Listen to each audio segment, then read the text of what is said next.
Boom. Let's get it, guys. What's going on, everybody? My name is Joey Wilson. I'm 36 years old from Minnesota, a suburb called Stillwater, Minnesota, which is about 15, 20 minutes away from Minneapolis. I'm right on the border of Wisconsin and Minnesota, so I grew up on the river. But I've been in this industry of network marketing for the last 14 years, and this industry changed everything for me. From the people that I'm surrounding myself with, from the mentorship and guidance, the opportunity that I have, everything. I took all of these things and put it together, and it created a great life. And so this industry has been an absolute game changer for me. And I know a lot of you can say the same thing in the chat. But we just got back from Las Vegas, which was an incredible event we had out there. If you weren't there, Arabella, Preston, Rich, Mateo, Ali, a bunch of our leaders got together and put on this event about a month ago. And it was mainly for the traders in our community, right? We had a lot of educators there. And so we took over an entire hotel, pretty much, the Autonomous Hotel. And we had the entire lobby for Educator Day or whatever. They had the entire trading, all the guests, prospects, everyone was in there. And they were showing people, breaking it down, how they trade, how they've been able to have success in the markets. They were even calling out trades. People were having success. They were doing 6 a.m. trading sessions. They were doing 10 p.m. trading parties. And then we also did affiliate masterminds and everything like that. And so it was just incredible. A lot of fun getting together with all the leaders, getting together with all the people that have been around a little while, and then also with the new people, just meeting all the new people that showed up that are fired up and excited. And so incredible, incredible event. So shout out to Arabella, Preston, and all the leaders that put that on. And so I did a training that day talking about law of attraction and manifesting. And, Joe Dispenza gets on stage all the time and he goes, how many people consciously created their future in their mind this morning? And most people don't ever do that, right? Our conscious mind just gets to work. As soon as we get out of bed, we go to the bathroom, we brush our teeth, we go eat breakfast, and we're not consciously creating a future in our mind. Well, your subconscious mind, whenever you have a thought, it goes to work to prove you right, right? And so Joe Dispenza talks about when you wake up in the morning, consciously create your dream life in your mind, consciously create your future. And then your subconscious is going to go to work to put the people, places, opportunities into your life to make it manifest in real life. And so that just really intrigued me. And so I got into that stuff about 14 years ago, into personal development, getting around the audios and the books that talked like that, like The Secret and Think and Grow Rich and all these different personal development books and audios, and it changed my life forever. And so I put together a little PowerPoint for you guys exactly how I went from where I was to where I'm at using the law of attraction and manifestation, but then also taking action inside of the industry of network marketing. Okay. And so, a little backstory on me. I grew up in Stillwater, Minnesota, like I said. I had an amazing upbringing. Both my parents, they're still together to this day. My dad's retired. He worked at Anderson Windows on the milling machine for like 35 years. He started there when he was 19 years old. My mom and dad had my brother, and he's like, "Well, I better get a job at the factory where all of his family worked." And so that's where he worked his entire life, pretty much. And my mom's been a realtor for the last 25 years, and she does well with that as well. She's not like the most hard charging person ever when it comes to being a realtor, but she is the nicest, sweetest lady on the planet. And because she just literally leads with love and integrity, she just gets business all the time. They might not be the $1 million homes, but she is the queen of just selling like 300 to $400,000 homes in the town in the area that I grew up. And so super proud of her for that. And then yeah, shout out mom. I think that's dope because for me, I'm in the commission only business, right? I don't want to work a job. I don't want somebody to tell me how much I'm worth, and if I work an hour, I get paid an hour. I like the commission only. It's up to me how much I want to go out there and make. And so for her, I didn't realize this when I was younger, but it's so cool to see that she's been able to kind of build a career part-time on the side, selling real estate. And then a few years ago, she had her first $100,000 year, which she called me. And I grew up in a middle class home, right? Middle class is living check to check. So there's been times where my parents were trying to make the ends meet. They were struggling financially. I remember one time my mom called me and she's like, I got 800 bucks left. Now, I knew they didn't have money in their own bank account, but my dad had some money in his retirement account. So he was saving a lot of it in his retirement account, but my mom was still crying on the phone with me like, "Joey, I only have $800 left." Da, da, da, da. A couple years later, she makes 100 grand in real estate. And I'm like, "Mom, you just called me a couple years ago." And she's like, "I know. Things change fast." And so, shout out to her. My older brother, he's 2 years older than me. I'm 36, he's 38. He was the all-star athlete growing up. He played baseball, football, hockey.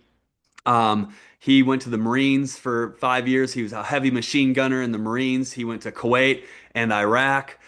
He's got his master's in business. And when he got out, actually, a lot of you guys know what Tinder is, but he's a couple years older than me. So he was on an app called Plenty of Fish, and that's where he met his wife. She was on the beach in Huntington Beach, California, and he was stationed inland in California. So he met her. And then he moved to the beach when he got done with the Marines. And he's like, dude, I don't want a job. He's like me. He's like, there's no way I'm going to be overworked and underpaid and be a slave for the rest of my life. I got to do something. And one thing he wanted to do was build a camper van that he could bring to the beach, pack up with a bunch of stuff, in the garage, like all of the toys and the scooters and the umbrella, whatever you bring to a beach, right?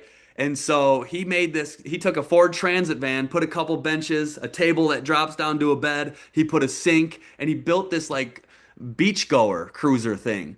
And then he marketed it on Craigslist. And then a whole bunch of people started reaching out to him saying, "Hey, I want to build out a van too." So now he's built out over 130 vans by himself.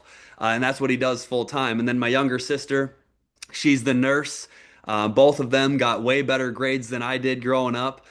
Me, I was the middle child, the black sheep. Maybe there's a couple of you on this call that were the black sheep as well. Just things were a little bit different for me. I don't know what it was. My parents couldn't figure it out. I was a little faster than everybody else, but also when it came to school, I was a little bit slower than everybody else. But I always thought outside of the box. I was always the big dreamer. I was always hustling and wheeling and dealing and flipping things, right?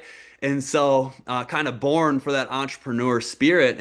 But when I was in junior high, everything went good. I started snowboarding in third grade. That was a big thing. I always wanted to be a pro snowboarder. But when I got into junior high, when I'm snowboarding with my buddies, we have a couple drinks on the hill we stole from our parents, alcohol cabinet, maybe a little bit of a smoke. And next thing you know, I'm just hanging out with some idiots, kind of going downhill a little bit, right? Some of you guys know this story, but when I got into high school, when it came to social studies or history or math, or English class. I don't know how you guys passed all that because here I was, now I'm in high school, and we were all taught go to school, get good grades, get a job, and work that job for the rest of your life, and that's how you can become successful. The better the grades you get, the more successful you're going to become. Well, online grade checking came out when I was in 10th grade, and I was failing every class but gym. And my parents were like, Joey, what the hell are we going to do with you? You're not even going to graduate high school. And I'm like, I have no idea. I'm literally, I would go to class, I would try to pay attention. But you know how some people, when they go, they don't even have to do their homework and they don't even have to look at the work. They'll just go on test day and they'll take the test and they'll pass every single time. Those A students, I was the opposite. I would try to study. And when it came to test day, I would just fail miserably. And so eventually I was like, screw this. But then again, the only way we're going to be successful is if we get good grades. So how am I ever going to be successful? We were designed by God to win, but we were programmed to fail, right? And not, a lot of you guys know that. We were designed to win, but we were programmed in the reality to actually fail. And so my parents didn't know what to do. Here I am in 11th grade. And I had one of my math teacher, Mr. Hamilton, he walks by me in the hallway and he goes, Wilson, what are you still doing here? Aren't you supposed to be over? Didn't you get kicked out of here by now? And I was like, damn, no, I didn't get kicked out. I mean, I know, I know I'm failing, but geez, I didn't get kicked out. I'm still here. And I wasn't even like that bad of a kid or anything, but I just couldn't pass. And then I went to the ALC. There was no other option for me. What am I supposed to do? The Alternative Learning Center. There was a school right across the street for bad kids and kids that couldn't pass school. I mean, even at the high school that I was at, I think one reason why I failed is because there was 1,000 kids in each class, and I was just a small person in this massive school, and everything was a distraction for me. So I went over to this other school that was like maybe 100 people but a whole bunch of troublemakers. And everyone that walked in there in the mornings, they got stoned before went to class. The work was so easy, they didn't even have to try. You didn't get grades, you got hours, and so you just needed to complete your hours. But what I realized is when it got easier for me, that's not when I started doing the work. I still didn't even care even more. And now I'm hanging out with more idiots, right? Partying more, looking for the alcohol, who's got the weed, what are we doing today? I was a teenager, just always chasing the thrill. I thought everybody was doing that. That's all I cared about. I didn't care about school. I didn't care about learning about the War of 1812 or 2x minus b. All I cared about was literally having fun with my friends. That's what I was worried about, right? And how many people on this call know you are who you hang out with? The law of association, the law of averages, right? And I was hanging out with a bunch of idiots, and I became an idiot. Even though I grew up, my mom said I was always the most loving, happy, joyful kid in the world. But until I got into high school and things started going downhill, and I was listening to rap music every day, right? So Lil Wayne, Young Jeezy, Gucci, that's what I was listening to every day. That's what I was putting in my mind every single day. But I wasn't in a place to even be receiving that music yet, because you can use that music for good or bad, right? You could literally do what they're telling you in the music to like sell drugs and this and that, or you can use that rap music as fuel and listen to good music, good songs, and actually let it fuel you to go be someone successful. And so I was using it to um, just think I was that guy. I'm Gucci out here in these streets type of thing, right? And you are who you hang out with. And guess what ended up happening? Because I grew up in the suburbs, I have an amazing family. I couldn't ask for a better family. But because I was surrounding myself with idiots, I became an idiot. In 2009, I ended up getting locked up. This was four different times. Okay, one was a I don't even know what the top one was. The second one down was a disorderly conduct because I got in a fight. The next one down was a drug charge and then a burglary charge.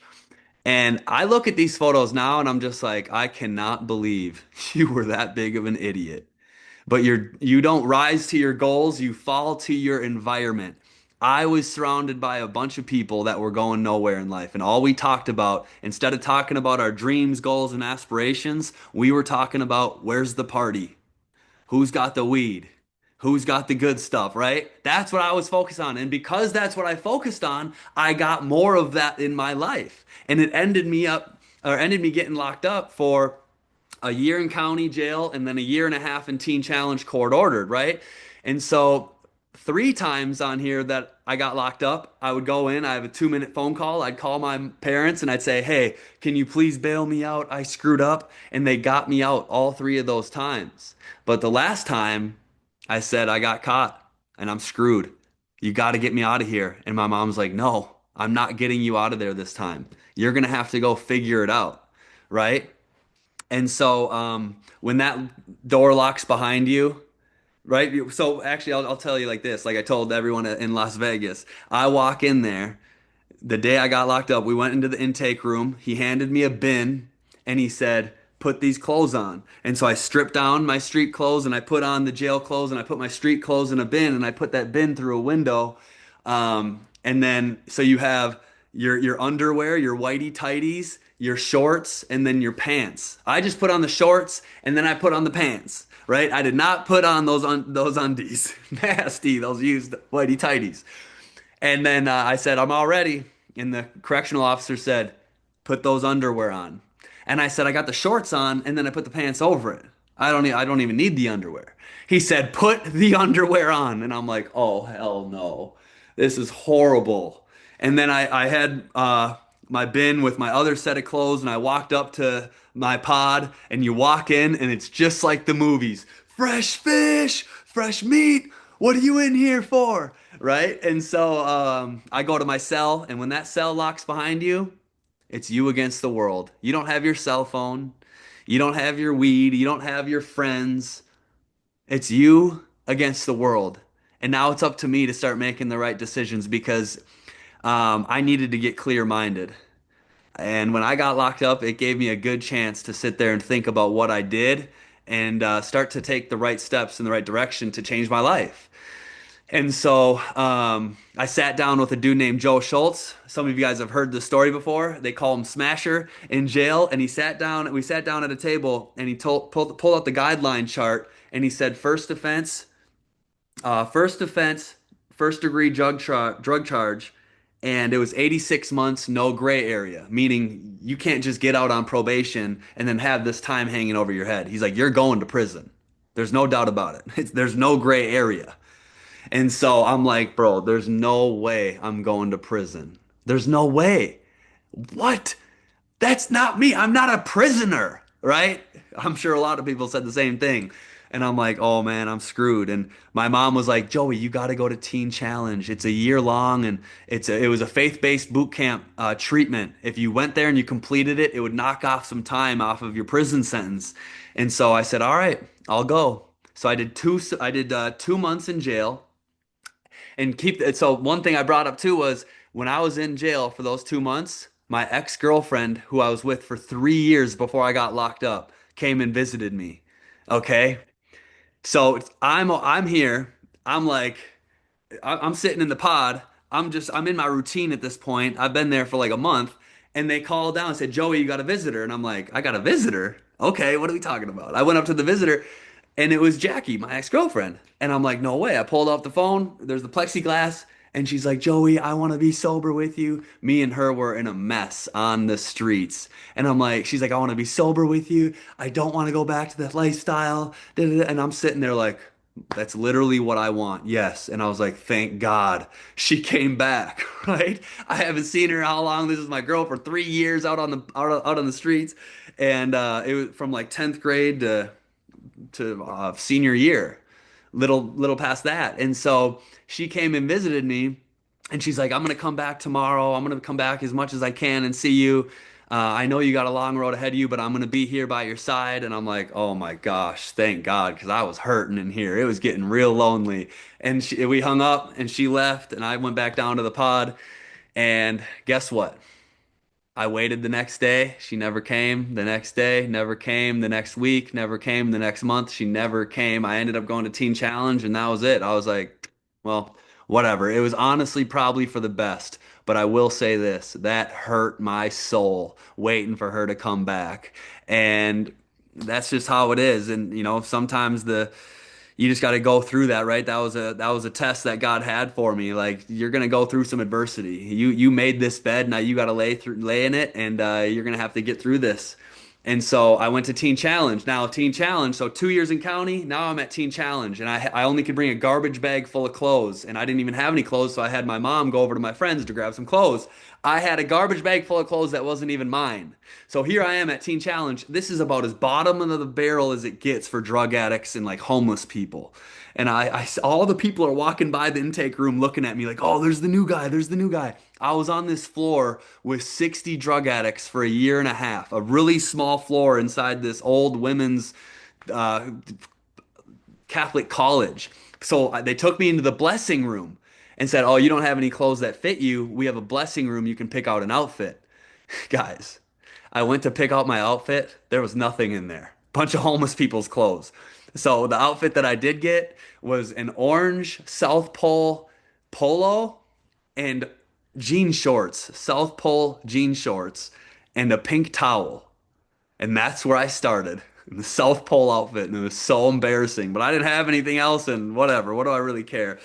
Um, and every day you wake up, you go gather as a group. It's called muster, and you pray. And then you go downstairs and you eat, and you pray over your food, and then you get back upstairs, you shower, and you muster up again, and you pray before you leave to go to church, and then you go to Bible study, and then you go do your classes, and it's all Christian worship, Bible studying type stuff. You had to memorize Bible verses, and if you did anything wrong, you either get a setback, 30-day setback, 60 days, or 90 days. And I ended up getting like a half a year of setbacks for screwing around. Not even, I wasn't doing drugs, I wasn't doing anything other than I went on Facebook on my home pass. I had protein bars, and they don't want you to put the Lord above your lifting, or they don't want you to put your lifting above the Lord. And so I wasn't supposed to have protein bars, and I had burned country CDs, and they gave me a half a year setbacks for all that, plus discipline hours on Saturdays. I had to wake up at 5 a.m. every Saturday, and if it was winter, I had to go shovel the block on Portland Avenue in downtown Minneapolis.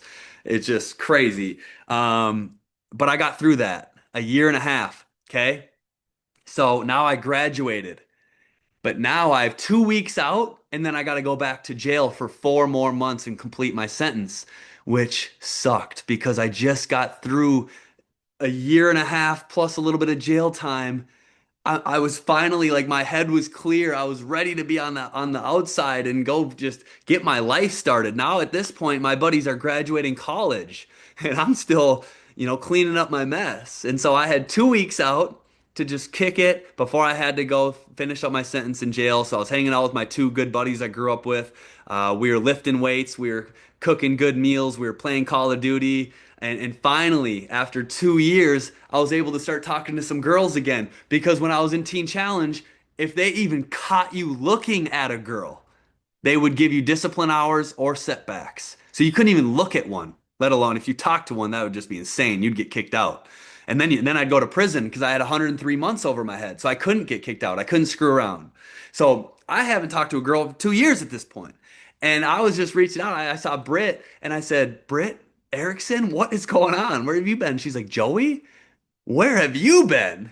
Okay, I actually said, hey, what's up, Britt? How are you? And she's like, Joey Wilson, how have you been? Where have you been? Because I had a thing with her when I was in high school, like 10th grade. And so I was the first person she ever kissed. She was a year older than me. She came into the high school in 11th grade and I was in 10th. And I remember seeing her, the new girl in school. I'm like, oh, she's hot. And we had a little thing for a little bit. But then those years went by because right that next year I went to the ALC and then she never saw me again because I just went downhill real quick. And then after I got out, I had 2 weeks out. I hit her up and she's like, where have you been? I said, how much time you got? We should link up for coffee. And she said, yes. And I'm like, no way. My buddies were like, oh, Wilson, dude, you're going to get Brit. I'm like, chill. This is too good to be true. This is friends only, probably. I might get friend zoned on this date. We hung out for 6 hours at Dunn Brothers Coffee, and I closed the deal. I closed the deal right there. And I said, hey, I got 4 more months to finish up in jail. And she, like I said, she was a homeschool girl. She came from an amazing family. I don't know what she wanted with some jailbird like me. But she said everyone in college was everyone was a bunch of the same people. They're a bunch of douches in college, she said. The frat boys, she doesn't want to be with them. The 9 to 5ers, she doesn't want to be with them. And then she met me again, the troublemaker that turned his life around. She's like, hey, maybe it's you.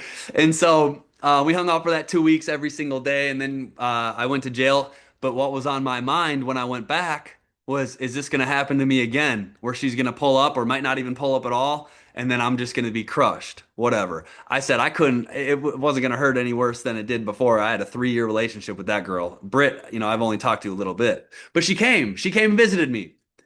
And so was my youth pastor. He was visiting me. He gave me Purpose Driven Life. And I read that book like 6 different times. I was reading the Bible. Um, and so I was just getting my mind right, right? Transformed by the renewing of my mind. That's what I was focused on. I was focused on changing my mind so I could leave all of that behind me and go change my life as soon as I got out. And so July 16th of 2011, Britt came and picked me up, and I had that garbage bag full of clothes that wasn't mine, and just on a heat-seeking mission to go change my life and show Britt that I can be a great provider and we can go live an incredible life. And so the first thing I had to do was get a job, right? And so the first job I got was at LA Fitness selling memberships. And I figured out real quickly I didn't want to work a job. Okay, now I'm out. Now I got to figure out who am I and what is it that I want to do. And as I punched the clock, it made me feel sick to my stomach. My parents said, you got to go to school or you get out of the house. So they made me go to school. I knew school prepared me for a job. I didn't want a job, but I also didn't have anywhere else to live. So I was like, all right, I'll go to community college full time and I'll work full time. I'll be busy. But I knew I didn't want to go to school because I suck at school and I didn't want the job. And I knew working at LA Fitness, I'm like, oh my gosh, this is just temporary because I was hustling. I was out hustling everybody in memberships. but you should see the pay plan. I mean, it's pretty much minimum wage. Every 2 weeks, full time, it was like 460 bucks. And I'm like, how am I supposed to live a great life off of $460? And then the people that I was working with, they were trying to steal my sales. They were toxic individuals. They were talking about drugs and partying, and they'd go to the bathroom to go pop Adderalls and this. I'm just like, what are we doing? I thought we were in the fitness industry here. But I realized it was the corporate industry and it's not what I wanted to do with the rest of my life. And so now this is 2012. Okay. I'm scrolling on social media at my job and I'm thinking, dude, there's people online that are younger than me that have better lives than me. They're making more money than me. They have more freedom than me, starting their own businesses, doing all these different things. And I'm just like, man, I need my break. I'm looking for a track to run on. I'm young, I'm hungry, I'm driven, and I need an opportunity. I was praying for an opportunity, guys. I really was. I wanted to be surrounded by people that were incredible, right?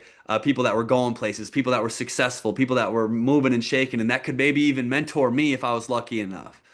And when I was in Teen Challenge, they said, you got to get a mentor to graduate here. And so everyone would get a mentor and they would just pick like an ex-drug addict mentor or whoever was signed up on this mentor list.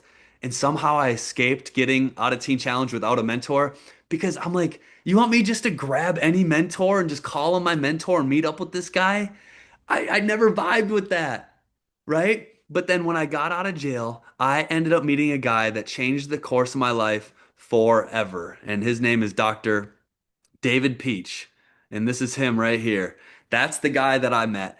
And he was the perfect mentor for me. And I saw him at the gym every single day, and I could just tell by the way his posture was that this dude was successful. And he would go up and he'd always be starting conversations with people. And he had the coolest car out in the parking lot, the Range Rover Sport Autobiography, brand new, off the lot. And so I built a little bit of a relationship with him. And one day he came up to me and he goes, listen, man, I coach people all over the world. I teach them how to become financially free and I can teach you. And I was like, you can teach me how to be financially free? What does that even mean?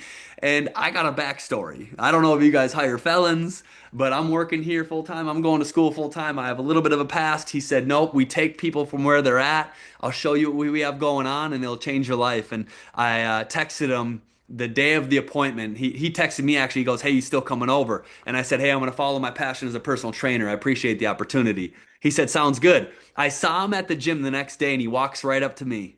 And I was like, oh, this salesman again. Because some people that I worked with are like, dude, don't listen to him. He's a scammer. And I'm like, I have no idea. I just honestly didn't care to go to his house to get pitched something. So I was just like, hey, man, it was easier for me just to say, I appreciate the opportunity, but I'm good. But I saw him at the gym the next day and he walks right up to me and I'm like, this guy again. And he pulls an audio out of his gym bag and he shoves it in my chest and he goes, you don't know what you don't know.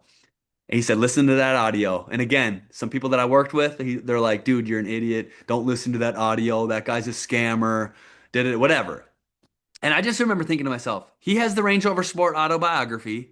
I have a $600 94 Honda Accord that every time it rains, it leaks on me through the windshield, so I have to have a towel over my lap. You got a piece of crap Toyota Camry, okay? At least I'm going to listen to the audio to see who this guy is and what he's all about. So I get in my car, put the CD in, and the first thing he says on the audio, it was him speaking at a big event in Chicago. He said, how many people in this room would like to, by a show of hands, would like to earn a passive residual income that covers the bills of your or covers your bills every single month, right? We all have residual bills, car payment, car insurance, rent, mortgage, electric bill, cable, Wi-Fi. We all have passive residual bills. Why did they not teach us how to have a residual income that comes in every single month like clockwork that cover our residual bills? And so everybody raised their hand in that room. And he looked at them all and goes, why don't you have it? You all want it. Why do you not have it? He had it. He had a lot of it every single month. The dude was making $150,000 in residual income, maxing out the compensation plan of his network marketing company. And I remember thinking to myself, dude, why do I not have that? I don't know, but that sounds incredible. And this guy sounds like he knows what he's talking about. And he went on in that audio to talk about things we never learned about in school, right? He even brought that up. He goes, we didn't learn jack squat in school about making money. We learned about the War of 1812. We learned about 2x minus b. We were told out of all the books in the world to read Huckleberry Finn. But they could have had us read Think and Grow Rich by Napoleon Hill. Why didn't they have us read that book? This guy traveled the world and studied the most successful people on the planet, the Edisons, the Rockefellers, the Fords. And he wrote a book, and each chapter was a common denominator that they all shared in common. So each chapter was about something that they all had in common. And it's like the success Bible. Why didn't they have us read that book? Think and Grow Rich, right? Or The Secrets of a Millionaire Mind by T. Harv Eker, or The Millionaire Next Door, or read some of Dave Ramsey's book, if nothing else. Right? They didn't teach us about how to make money. They didn't even guide us in the right direction because they want us to be worker bees. It's like the indoctrination camps. They want you to be stuck down. They want you to be the worker bees, overpaid, underworked, uh, lowest paid, but no tax benefits. It's just like that Bee movie. If you have kids, you've probably seen it. The Bee movie, it's the cartoon movie where he realizes that everyone has to get a job in the hive and that's their job for the rest of their life. And he's like, dude, there's no way. I want to get outside this hive and go explore the world. He was a free thinker and he just couldn't imagine living his life every single day like Groundhog's Day, being the same thing over and over and over and over, overpaid and underworked and being a slave. And so I was the same way, right? And so it was this guy right here. That audio changed everything for me. In one part of the audio, he goes, guys, listen, I'm an open and transparent person. I made $864,000 last year in this company. And I was just like, this is crazy. So I texted him. I said, I want to learn more. And I called Britt. I'm like, that guy, remember I told you about him at the gym? He told me he had some opportunity for me. Yeah, this guy knows what he's talking about. And so I went over to his house, beautiful home, Range Rover, BMW. I saw his lifestyle. And now at this point, I'm like, whatever this man's doing, I'm all in. And he sat me down in his computer chair and he showed me network marketing for the very first time. I was 22 years old, and I say this all the time. I felt like I was Charlie from Willy Wonka and the Chocolate Factory. Like I got the golden ticket. If this is real, my life is about to change. You're telling me I can learn high-paying skill sets. I can learn branding, marketing, travel the world, earn residual income, leveraged income, where my income isn't dependent on my own. It's dependent on what we do together as a team. I could be a mobilepreneur. I can build a business from the palm of my hand, and it's only a couple $100s to start. And I don't have to worry about actually putting the company together, like the tech team, the corporate staff, the compensation plan, the marketing, the events. I didn't have to do any of that. And it's a couple $100 for me, and I have the same business write-offs and business advantages that any other traditional business owner has out there. Bro, this is crazy if this is real. It really is. And I still truly feel that way. Like Robert Kiyosaki says, this industry is the best industry on the planet for the average person to become financially free for such a low upfront cost. He said if you had to do it all over again, it's this industry right here. Okay. And so when the student is ready, the teacher appears. This guy changed everything for me. There's three rules that he always talked about. Number one, God first. Okay. Read your Bible first. God first, family second, business third. But in this company I was in, guys, I mean, the biggest year we had was 998 million. It was a big company. It was called World Ventures. It was a travel club. It was the biggest one that's ever been around in the network marketing space. And this guy was the number four income earner. And anytime we pulled up at events, there was 10 to 15,000 people in the audience. And this guy was like one of the Beatles. And so for me, he was like a superhero to me. I'd be up in the nosebleeds and I'd be seeing him way down there by the front stage and everyone lined up around the freaking block just to shake his hand and get a photo. And I'm like, that's the dude that I get to work with one on one. That's the dude that I met at the gym. Man, I am blessed and I didn't take it for granted. And so his main thing in the company was personal development is everything, right? He would tell me, he said, Warren Buffett, the number one investor of all time, says the number one investment you can make is the investment you make in yourself. He said, pour your wallet into your brain and your brain will fill up your wallet. So he was known in the company for like reading more books than anybody else and just being a personal development Nazi, right? And so he would always say things like this: give me 6 hours to chop down a tree, and I will spend the first four sharpening the axe. And what he meant by that was he would work on himself harder than he would work on his business, right? He would do personal development and work on himself more because the better that he would get, the better his business would get, the better the people would come into his life, right? And so he always would tell me that personal development was the key. And so the first audio, if you're taking notes, the first audio he told me to listen to is the Earl Nightingale's strangest secret. You become what you think about, right? You become what you think about. Earl Nightingale. It's one of the best speeches of all time. I would definitely listen to that audio if you haven't yet. It's right on YouTube. Earl Nightingale, The Strangest Secret. The second audio or book he told me to listen to was Secrets of a Millionaire Mind. Secrets of a Millionaire Mind. And he actually told me all these different books. The Secret, Think and Grow Rich, As a Man Thinketh by James Allen, right? As a man thinketh, so is he. If you believe you are, that's who you are, right? Secrets of a Millionaire Mind, The Alchemist by Paulo Coelho, The Science of Getting Rich by Wallace Wattles, Asking It Is Given, The Power of Positive Thinking. These things, all these books and all these audios had something in common. The law of attraction. You create your life in your mind first, and your subconscious goes to work to make it real. Okay? And so here I was. I quit my job at LA Fitness because it did not pay anything. And I started working for my buddy's construction company. We tore down and built a home and some other stuff, but I would get paid $11 an hour cash. And I said, dude, I just need a handful of hours a week so I can make about $100 a week. So that'll pay for my gas to get to my meetings.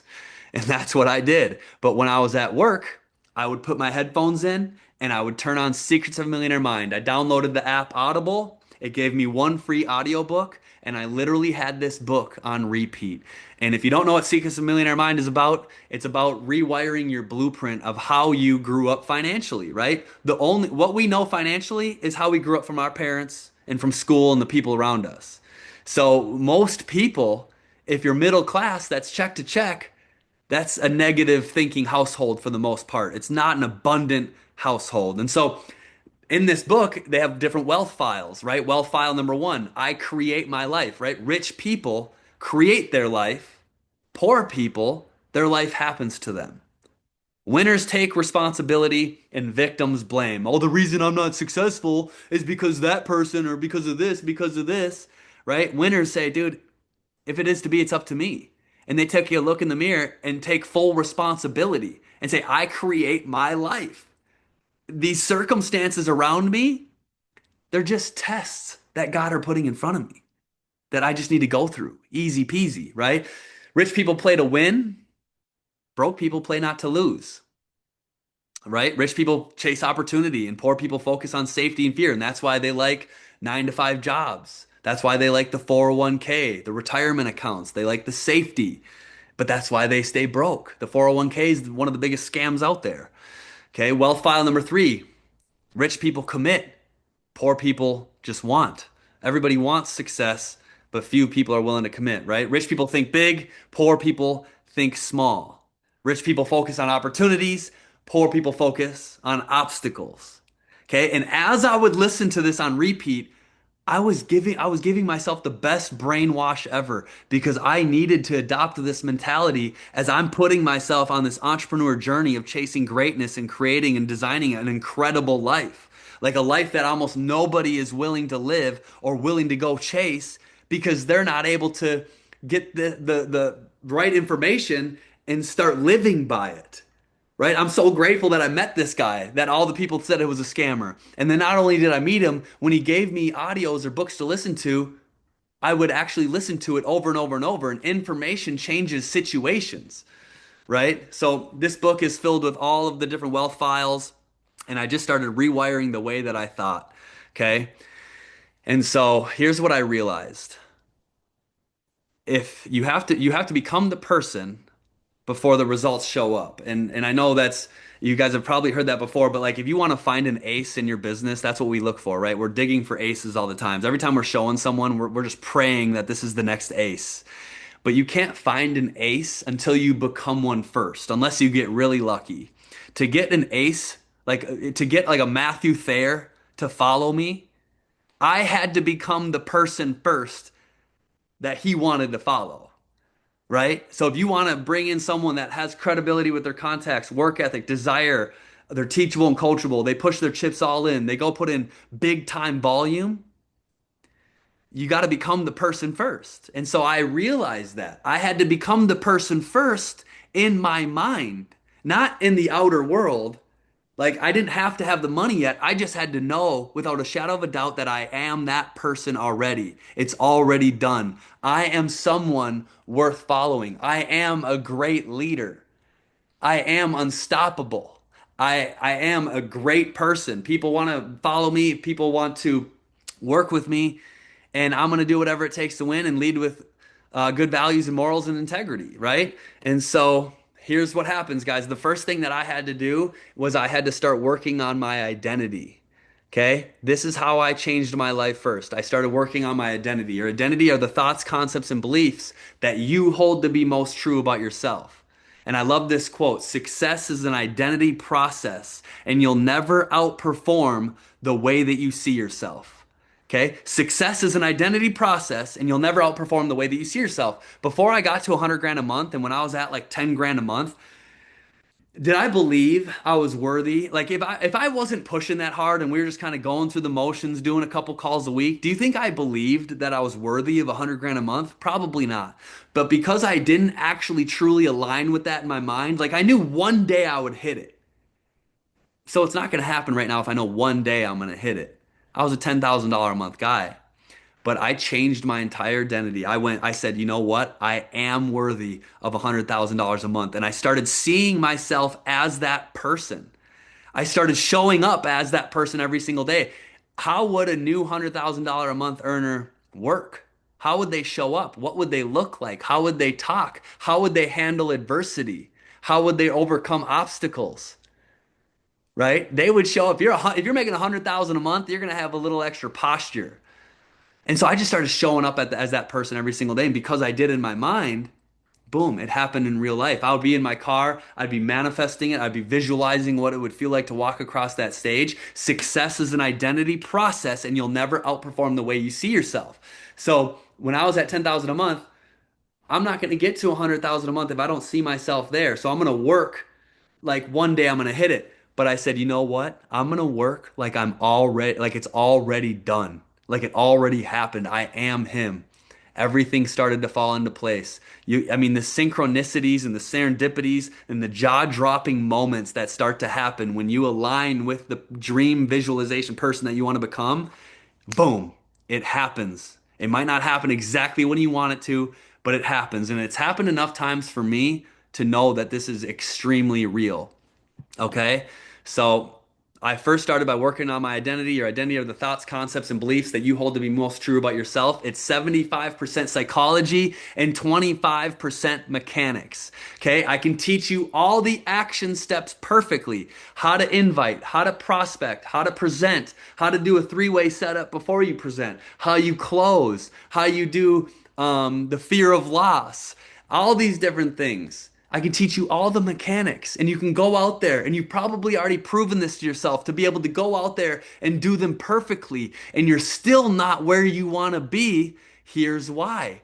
Because it's psychology, and until you get the psychology part right, you can do all the action steps perfectly and still struggle. Okay? Your identity is like a thermostat setting for your entire life, right? There's a thermostat in this room. It's set at 70 degrees. Outside is 85. If I open up these windows, hot air is going to blow in here. That AC, that thermostat's going to kick on, and it's going to regulate the temperature back to 70. And it's always going to keep it at 70, right? It's always going to keep it what it's set at. You have a thermostat setting for your relationships, for your faith, for your fitness, for your business, for your finances. And what happens every single time is it's going to go down or back up to whatever level you're set at. So, for example, look at it like this. Do you know someone in your life who is used to making like 5 grand a month, and then all of a sudden they crushed it out of nowhere with something, and they're making 50,000 a month, but now they're back to that 5,000 a month again. They're not at that 50. Why? Because they never actually set their thermostat setting. They got lucky, they hit a wind gust and made a little gust of money, but then they went right back down to what their mindset knows. John C. Maxwell calls it the law of the lid. You can't make more than you know. And if you do, you get lucky and you'll come back right down to it until you change your identity, right? Same thing with maybe fitness. How many people know someone that said, "Oh, January 1st, I'm going to lose a bunch of weight." And they actually went and lost a bunch of weight. But then you look back towards the end of the year and it's like you're the same weight as you were when the year started. I mean, people do this all the time. It's yo-yo dieting. right? Because they never set their actual thermostat, their identity at that weight. So they just keep going back and forth. I said it when we were in Vegas. It was cool to see because I've seen Thayer yo-yo diet for a handful of years. But over the past year, I remember when I came back into his life a year and a half ago, he was 290 pounds. And one of the reasons he said he started getting fit again, he's like, bro, I was hanging out with you. Tired of seeing you all fit, and here I am just looking like a big fella.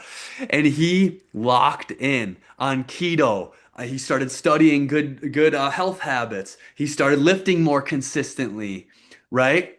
And then he went on this whole journey. Well, now here we are a year and a half later. The dude was 294 pounds, and now he's like 205 pounds, dialed in. He completely changed his identity, which changed his thermostat. So now he's locked in at where he wants to be.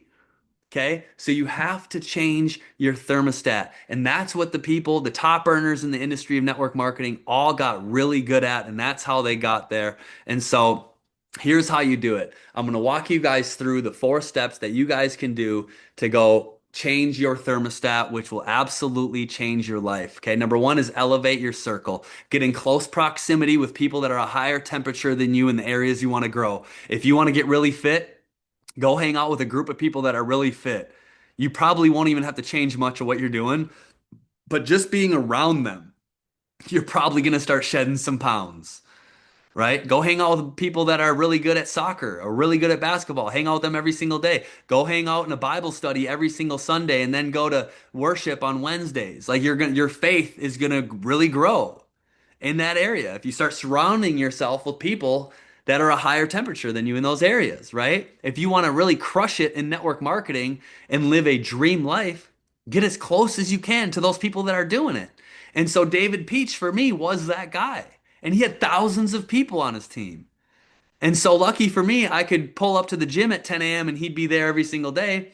But I had to be putting in the work to deserve his time. He wasn't going to just talk to me every day for nothing. Like I had to go be doing something. So I was grinding every single day. He didn't have to check to see what I was doing. He knew that I was out there showing the plan every single day. He saw it in my ranks, he saw it in the volume. And so I got close with him, right? And then I was teachable and coachable. So whatever he told me to do, even if it was uncomfortable for me, I just did it anyways. Like he told me to get to Kansas City 2 weeks after I got started. I'm like, I had $3 left over when I got started. How am I supposed to come up with a couple grand and get me and Britt down there? Well, Britt had a $5,000 credit card and we maxed it. I just did it anyways because I finally met someone that has what I want and I want to do what they do, say what they say so I can have what they have. He would pull up to the live presentations. He would be the presenter. I'd pull up, I'd wait for him to pull up. I'd grab he had a roller bag with his computer, his applications, his clicker, and I'd wheel his wheeler bag in. I'd set up the chairs, I would set up the PowerPoint. If he called me, if he needed a ride to the airport, I'd be there. I'd always say yes to him. Whatever I could do to get in his presence, I would do it because mentorship is the biggest shortcut to success. And he was putting me on free game every single day. And that elevated me to the point where one day, even I was doing so well, I guess, that they gave me my first training spot at a Super Saturday. And they said, Wilson, you're training. And I'm telling you guys, I can't even begin to describe how nervous I was and how sick I would get. I mean, ridiculous. Okay, there's probably only, I know public speaking is the number one fear, but I don't know if anybody got as fearful as I did about speaking. But I had my microphone and my bottle of water because my mouth would get so cotton mouth, and I had a clicker. And then by the time after like 3 minutes, my training was done. I forgot what I was gonna say. I pulled out my my note card in my back pocket. I had to set my water down. I'm like, be all you can be. Like I didn't even know what I was doing. I was so scared, and there's probably 300 people in the room. And I look at the back when I was done, and David Peach looked at my other upline, David Helgeson, and they gave each other a high five. And I'm like, I hope that was about me being a good thing. Later that night, a dude came up to me and he goes, Hey, I just want to let you know your training was unreal. And after you were done, David Peach looked at Helgeson and gave him a high five and said, We got another one. And I'm telling you, that made me feel so good because I believe I'm him. I believe I can be that guy.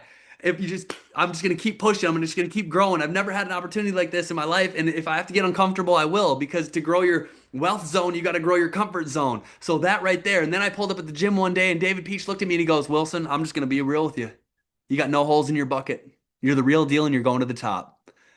And again, I was busting my butt every single day, like going to bed with my voice gone, like doing so many presentations. It was crazy. So I already believed that I'm worthy of these goals I'm going after. But now he just told me that it connected with my reticulator activating system and it freaking launched me to the next level. So getting around the right people, him saying that to me meant the world to me. So you guys are a leader. You guys are bringing people in. Know how important it is now. Use this as a reminder of how important it is to encourage your people, love on your people. Even if they don't do a good presentation in the beginning or whatever it is, just love on them, encourage them, and make them believe that they are unstoppable. Okay. So number one is elevate your circles. There might be people in your life that you're spending 10 minutes with that you should be spending 10 hours with. Then there's people in your life you're spending 10 hours with that you probably shouldn't be hanging out with at all on this over the next year or two as you focus and dial in on the person that you want to become. Okay. Number two, shock your system. Okay, shock your system with a crazy burst of action or activity because when you do this, it tricks your brain to believe that you're different, to believe that you're worthy of those goals that you're actually going after. And guess what? Your subconscious mind, it always wants to be consistent with what you believe you deserve. Okay? So if you believe you deserve 10 grand a month, if you truly believe it in your heart, and you're taking the necessary aligned action, it's only a matter of time. Okay? But here's what I do know. If you're not putting in the work, do you feel like you're worthy of those goals you're going after? No. If you're chasing a six-figure rank, but you're only showing a couple people a week, in your heart, in your soul, in your mind, you're not going to believe that you're worthy of those goals you're going after. But if you are putting in the work and you're not just outworking the people around you, you're maxing out your own capacity and you're all in for a 90-day run, say, and you're shocking your system and you're going and you're doing 7 presentations a day, you're reading in the morning, you're consciously creating your future in your mind in the morning. You're listening to some audios throughout the day, you're prospecting, but you're literally all in. Like you couldn't be more all in. That's when you're going to trick your mind to believe that you're worthy of those goals. And your subconscious is going to go put the people, places, and opportunities in your life to make it a reality for you because you believe it's actually worth it or that you actually deserve it, right? So shock your system. Okay. I know we're on a run right now. This is the all in 90-day run. But guess what? After this run, we're going to go on an even bigger one. Okay. We're going to go on an even bigger run. We're going to lock in with more mentorship, more activity, and just an all-out burst of action, not just with me, not just with China, not just with Josh and Jay, not just with Thayer or any of the leaders, with everybody. And we're all gonna shock our system, and we're all gonna believe bigger. We're gonna elevate our circle. We're gonna shock our system, and then we're gonna cut the fat. Okay. Number three is cut the fat. What is in your life that is not serving you, and cut it out of your life for a season, right? Maybe this is Netflix for an hour or 2 hours a day, even just an hour a day. The compounding effect of that, if you cut that out and filled it with personal development or another exposure, right? What is not serving you, eliminate it, cut it out for a season, and lock in with this. So you elevate your circle, get around the people that are a higher temperature than you, shock your system with a crazy burst of activity, tricks your brain to believe you're worthy of those goals you're going after, and then cut the fat out for a season. And then number four, this is the most important. It's master your thoughts. Okay. It's you against you. It's you and the whole world. Your personal reality that you see, everything that you have, everything that you've done, the way that you view life, your personal reality that you see all around you every single day is your personality. Okay? And everything changes when you start to change it right here. So here's how it works. You have two minds. You have your conscious mind and you have your subconscious mind. And a lot of you have heard this before, but some of you might not. And this is what Bob Proctor talks about. This is what Zig Ziglar talks about. This is what Les Brown talks about. This is what Brian Tracy talks about. This is what Tony Robbins, Ed Mylett, Patrick Bet-David, Warren Buffett, you name it, the authors, the people, the Conor McGregor, Michael Jordan, they all talk about this stuff. Your conscious mind is your thinking mind. right? It's you're listening to me and you're having thoughts right now. It's your thinking mind. It's the mind that sets goals. It plants the seeds. It chooses what you want. It makes those quick decisions. And then boom, your subconscious mind is your emotional mind. It grows those seeds that you plant. It creates the patterns and the habits. It produces what you believe, right? And it runs on autopilot 24/7 for you. So it's always working for you or it's working against you, depending on what you're thinking. And 90% of your thoughts are the exact same every single day. Okay?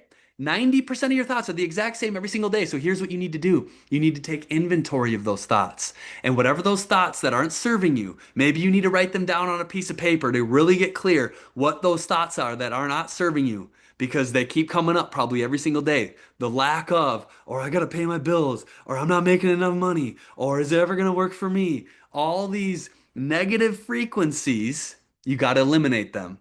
And you have to replace them with your dreams, your goals, your visions, your aspirations. Okay? Because when you have a thought, your thought creates your identity creates the actions, and then the actions create the results. How many people know someone that all they think is negative? Well, that's not going to work for me, or, I can't even pay my bills as it is. All the negative, most people in life, guys, are cup half empty. We all know that. I had a dude, a close buddy of mine, he's been in the industry of network marketing for 10 years. And I remember we were at a point where we were both at about 5 grand a month, and I was done. I was done being there. I changed my identity and I told him I'm all in. I'm going to a whole nother level. And I was dead ass serious about it. And that was the run that I went from 5 grand a month to 100,000 a month, me and Matt there. And that dude stayed exactly where he was at, and the separation was incredible. And after that run, he called me and he goes, Wilson, everything always works out for you, and nothing ever works out for me. And I just said to him, I said, that's exactly right. I love the way you put it, buddy. Everything always works out for me. I'm just going to keep saying that because as you keep saying that and truly thinking that, your subconscious goes to work to prove you right. What do you think his life looks like? Oh my gosh. Has he self-sabotaged himself, his own mind?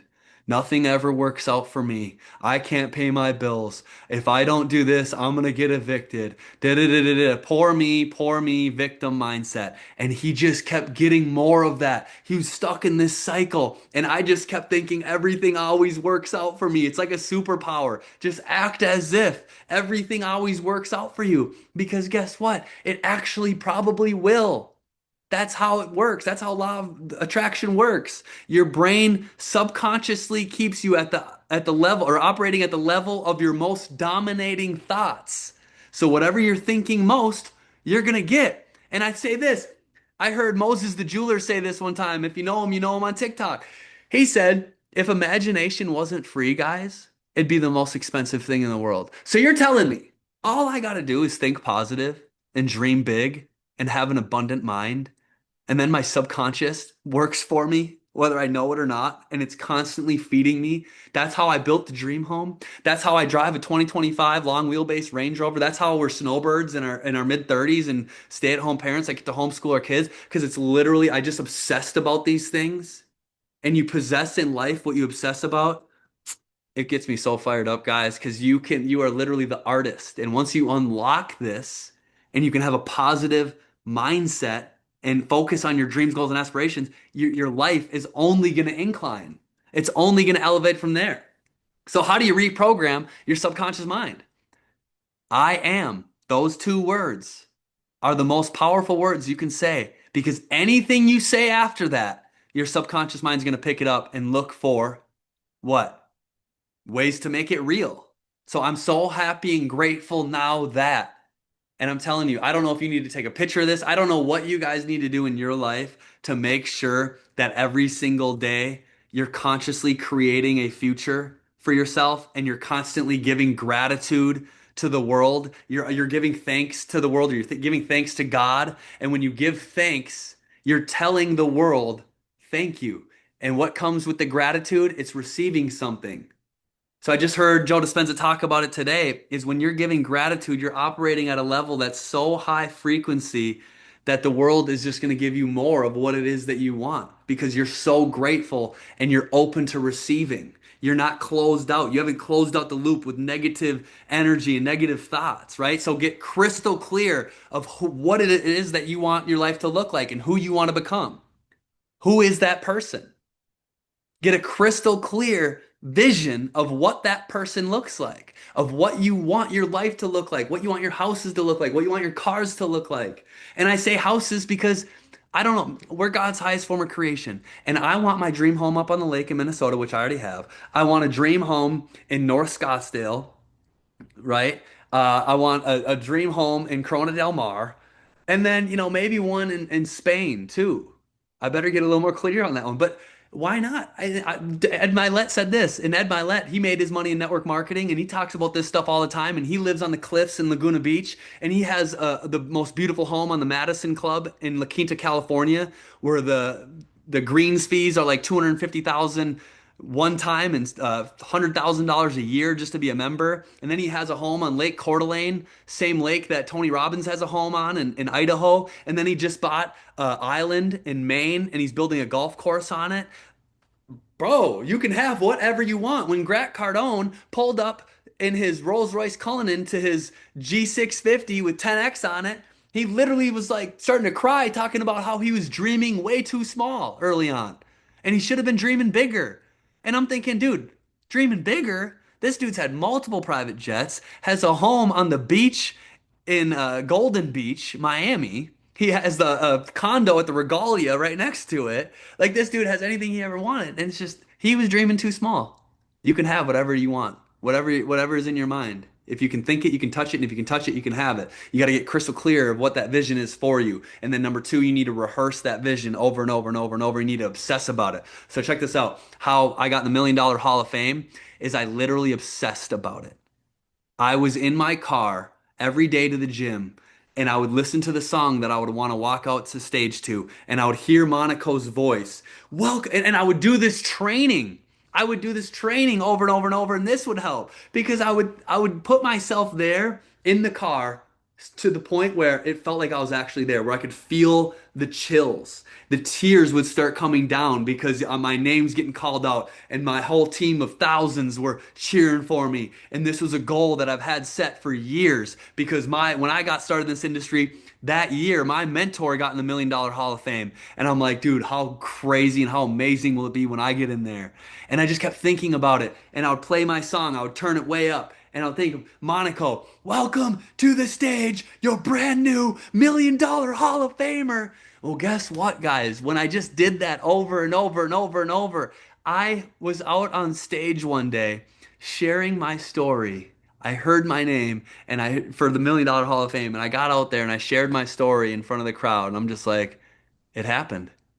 I literally obsessed about it, and now I'm on the stage in the reality, earning the money and actually doing it. Holy crap. And rehearse it.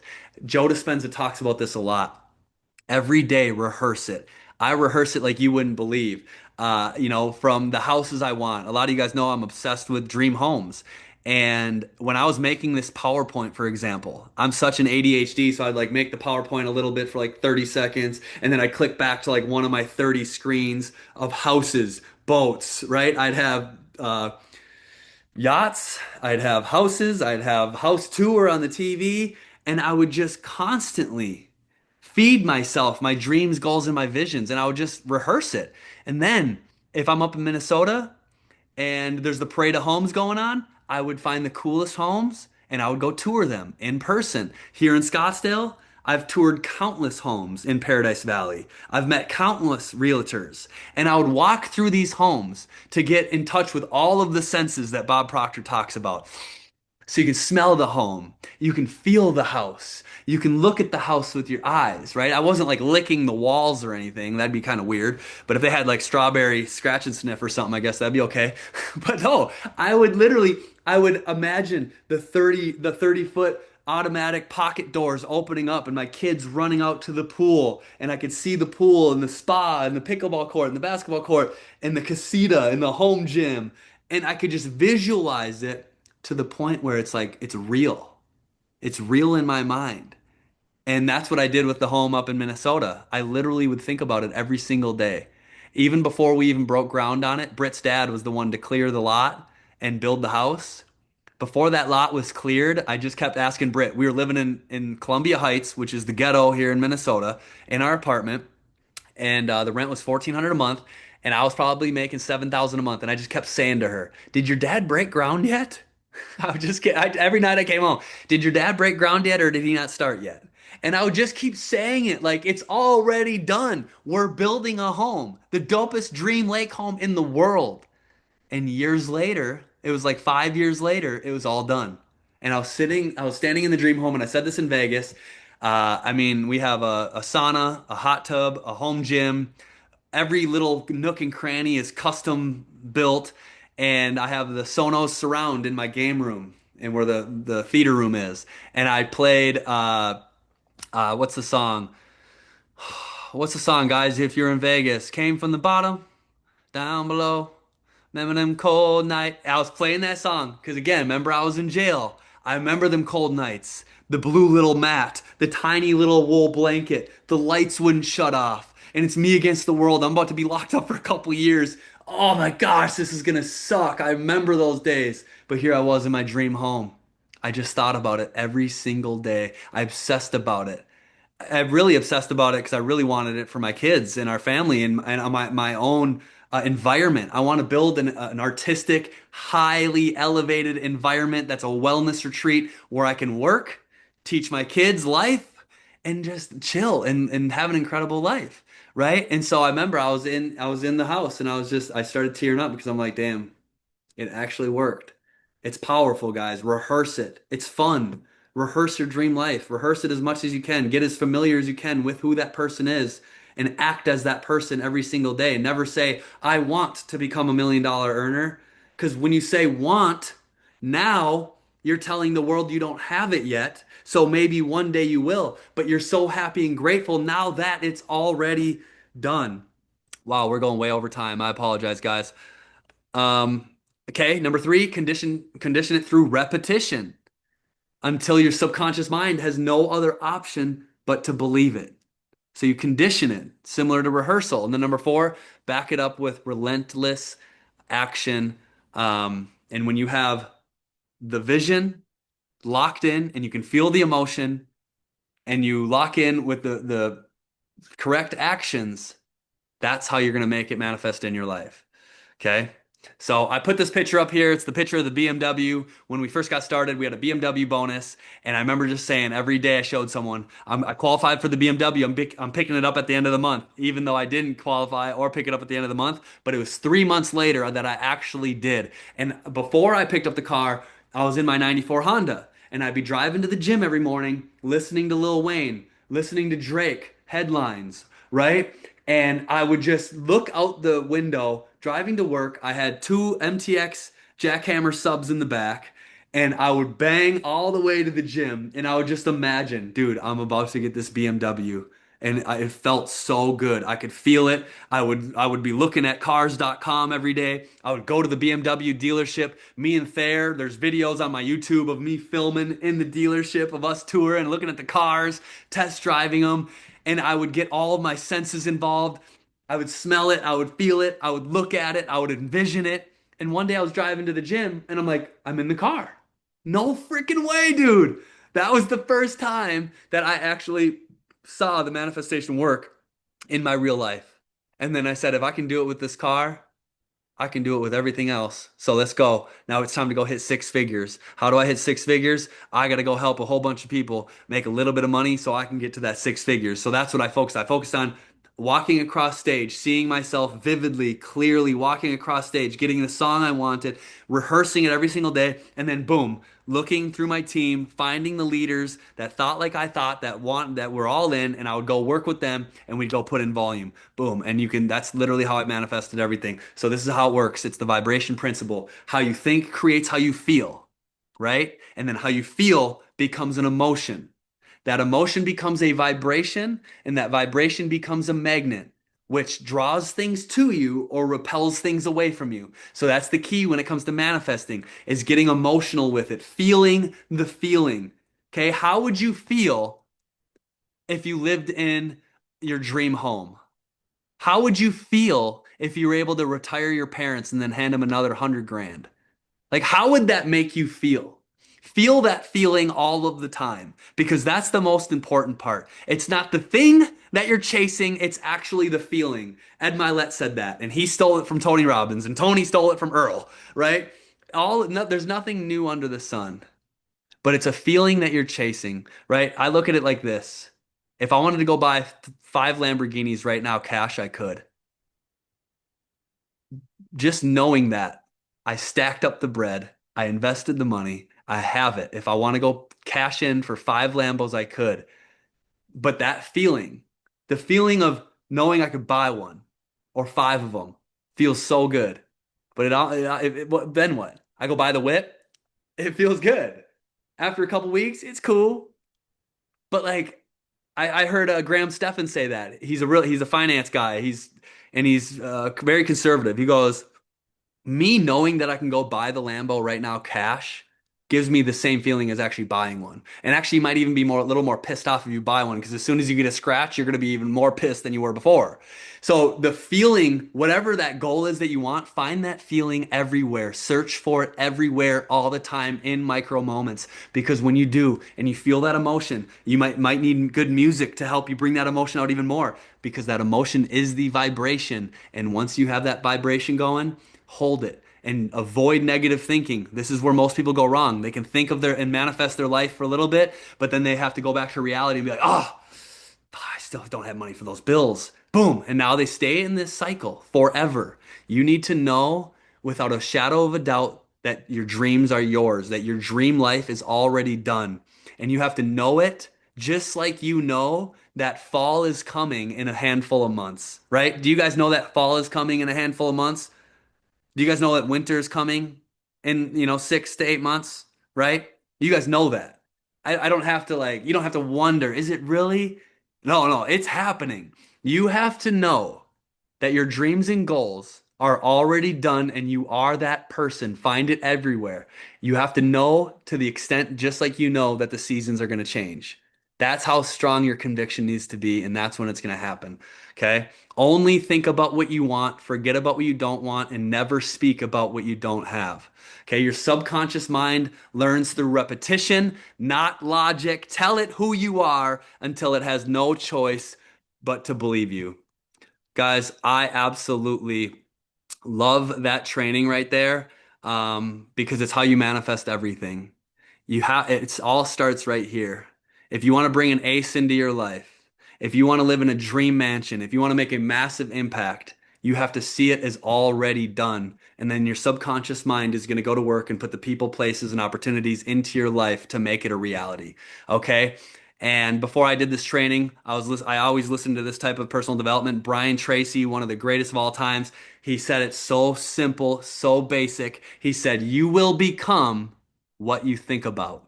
And your only job is to make a very, very clear decision of who you want to become, the things you want to have, the goals that you want to accomplish, and then make sure you feed your mind continuously. That's the key word. Continuously, day by day, week by week, month by month, words, pictures, images, ideas, thoughts that all revolve around what it is that you want to become. Okay? That's all you have to do. Become very clear with who it is you want to become. Write it down on a piece of paper. Think about it. Find images that back up that thought. See it everywhere. And then feel the emotion of it. See, that is who you are as that person. You feel the emotion, and that's a vibration that sends out a signal, and you put that with aligned action, it's already done. And so I'm 36 years old, guys. I'm so glad that I got this done and learned all of this early on because it was this industry that changed everything for me. I needed this industry is way bigger than trading, it's way bigger than residual income. We are literally helping people break the chains on what's possible in life. Like I was nobody before this industry. And then I got access to the right information that changed my situation. And I just took action and I obsess about what I want my life to look like. And if it's a negative thought, I don't even let negative in my life. I don't allow it in my life, right? I only see the positive. And so That's it. That's all I got, guys. I know I'm a little way over time. I was hoping I could do this in 30 minutes and looks like it was like an hour 20. So hopefully you guys got some value out of this. Think about who it is that you want to become and get as close to that version of you as possible. Hold that thought and then take aligned action. And we'll be talking a lot more about this on our run as we're going forward, guys. But we're going to go on one of the biggest runs that I've ever went on in my entire life.